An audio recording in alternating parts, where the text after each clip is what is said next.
चलिए एक दिन की कल्पना करते हैं। आज का दिन 30 नवंबर 2025।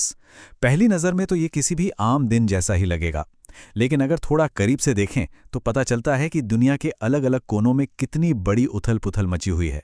आज हम एक ही दिन में हुई कुछ बड़ी घटनाओं को देखेंगे, जिसमें मानवीय त्रासदी भी है, टेक्नोलॉजी का संकट भी और बढ़ता हुआ जियोपॉलिटिकल तनाव भी। तो सवाल यही उठता है कि क्या ये सब बस इत्तेफाक है, या फिर ये अलग अलग दिखने वाली घटनाएं आपस में जुड़कर हमें कोई बड़ी कहानी बता रही हैं। चलिए इन 24 घंटों में दुनिया भर में जो कुछ भी हुआ उसे परत दर परत खोलकर समझते हैं और देखते हैं कि इसका असली मतलब क्या है। हमारी पड़ताल शुरू होती है हांगकांग से, एक ऐसा शहर जो अपनी गगनचुंबी इमारतों और तेज रफ्तार जिंदगी के लिए जाना जाता है। लेकिन आज वहां एक ऐसा भयानक मानवीय संकट आ गया है जिसने पूरे शहर को गहरे शोक में डाल दिया है। हुआ ये कि एक रिहायशी बिल्डिंग में बहुत भीषण आग लग गई और आशंका है कि इसमें 100 से भी ज़्यादा लोगों की जान चली गई है। ये आंकड़ा वाकई दिल दहला देने वाला है और ये दिखाता है कि ये त्रासदी कितनी भयानक थी। आग की लपटें इतनी तेज थीं कि बचाव करने वाली टीमों को घंटों तक मशक्कत करनी पड़ी। इस हादसे के बाद पूरे शहर में 3 दिन के राजकीय शोक का ऐलान कर दिया गया है और चीन ने भी इस पूरी घटना की गहराई से जांच के आदेश दे दिए हैं। तो मतलब एक तरफ हमारे पास एक ऐसा शहर है जो मातम में डूबा हुआ है।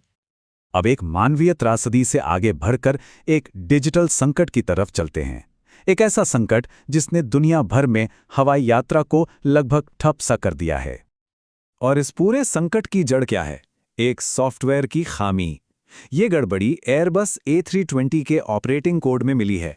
ये वही विमान है जिसमें शायद हम में से कई लोगों ने सफ़र किया होगा, क्योंकि ये दुनिया के सबसे कॉमन पैसेंजर प्लेन्स में से एक है। और ये कोई छोटी मोटी गड़बड़ नहीं है, इसका असर ग्लोबल है। सोचिए, सिर्फ एक सॉफ्टवेयर खामी की वजह से दुनिया भर में हज़ारों उड़ानें या तो रद्द हो गई हैं या फिर घंटों की देरी से चल रही हैं। भारत में भी इंडिगो और एयर इंडिया की कई फ्लाइट्स पर इसका असर पड़ा है। अब एयरबस एक इमरजेंसी अपडेट जारी करने पर काम तो कर रहा है, लेकिन तब तक दुनिया भर के एयरपोर्ट्स पर अफरा तफरी का माहौल बना हुआ है। तो हमने देखा कि कैसे एक आग और एक सॉफ्टवेयर कोड पूरी दुनिया में कितनी बड़ी हलचल मचा सकते हैं।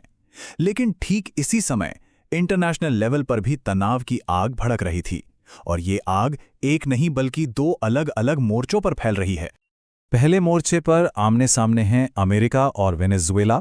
अमेरिका ने वेनेजुएला के एयर स्पेस को पूरी तरह से बंद कर दिया है। व्हाइट हाउस का कहना है कि ये कदम ड्रग ट्रैफिकिंग और बिगड़ती सुरक्षा को रोकने के लिए जरूरी था। दूसरी तरफ वेनेजुएला ने इसे एक औपनिवेशिक खतरा बताया है। दोनों देशों के बीच टेंशन इस वक्त बिल्कुल चरम पर है।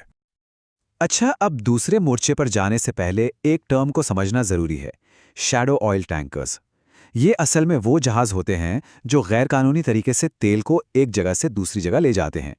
अक्सर इनका इस्तेमाल इंटरनेशनल बैंड से बचने के लिए होता है, और यही हमारे अगले तनाव की वजह है। हुआ ये कि यूक्रेन ने रूस की इकोनॉमी की लाइफलाइन यानी उसकी अवैध तेल सप्लाई चेन को तोड़ने के लिए इन्हीं शैडो ऑयल टैंकर्स को अपना निशाना बनाया, और रूस का जवाब बहुत ही तेज और घातक था। कीव पर जबरदस्त बमबारी। ये एक बहुत खतरनाक पैटर्न दिखाता है। एक एक्शन होता है और फिर उसके जवाब में उससे भी ज्यादा खतरनाक रिएक्शन होता है। इन बड़ी बड़ी ग्लोबल घटनाओं के बीच कभी कभी सबसे बड़े खतरे बहुत ही चुपचाप पनपते हैं। अब हम चलते हैं भारत की राजधानी दिल्ली, जहां एक जांच की कड़ियां एक ऐसे ही छिपे हुए खतरे की तरफ इशारा कर रही हैं। कुछ हफ्ते पहले दिल्ली के लाल किले के पास एक धमाका हुआ था, और अब उसकी जांच एक बहुत अहम मोड़ पर पहुंच गई है। जांच एजेंसियां फरीदाबाद की अल-फलाह यूनिवर्सिटी तक पहुंच गई हैं और वहां स्टाफ से पूछताछ चल रही है। उनका मकसद है मुख्य आरोपी के पूरे नेटवर्क का पर्दाफाश करना। ये हमें याद दिलाता है कि खतरे कभी अकेले नहीं होते, उनकी जड़ें अक्सर बहुत गहरी और दूर तक फैली होती हैं। तो चलिए एक बार फिर से इस पूरे दिन को देखते हैं। एक ही दिन में एक शहर मातम में है, पूरी दुनिया की उड़ानें जमीन पर हैं, 2 देश टकराव की कगार पर खड़े हैं, और एक युद्ध पहले से भी ज्यादा भड़क गया है। सवाल ये है कि इन सब का आखिर मतलब क्या है? और यही सवाल है जो इस दिन के आखिर में हमारे सामने आकर खड़ा हो जाता है।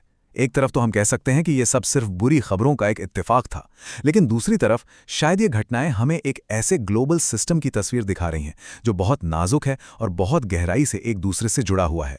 एक ऐसा सिस्टम जहां एक शहर की आग, एक सॉफ्टवेयर की गड़बड़ी और दो देशों का तनाव, ये सब एक ही कहानी के हिस्से हो सकते हैं। और ये कहानी एक ऐसी दुनिया की है जो शायद टूटने की कगार पर है।